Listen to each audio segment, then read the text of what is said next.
guys, what's up, what's up? This is the upgrade of my giant or doom worm. This now have a turret, yeah!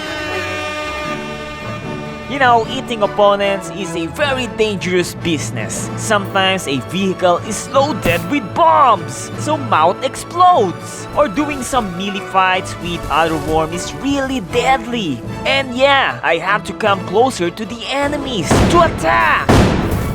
So here it is, a simple upgrade but effective. Oh, these have auto cannons. So this is really powerful. So now the worm can attack from distance. Damage the opponent first, then eat.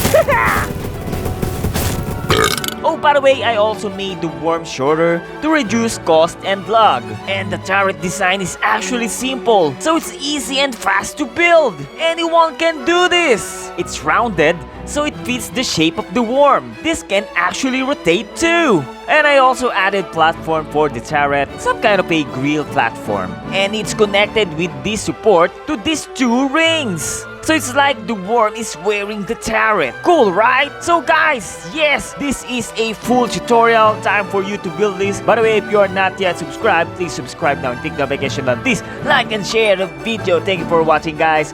Enjoy building this.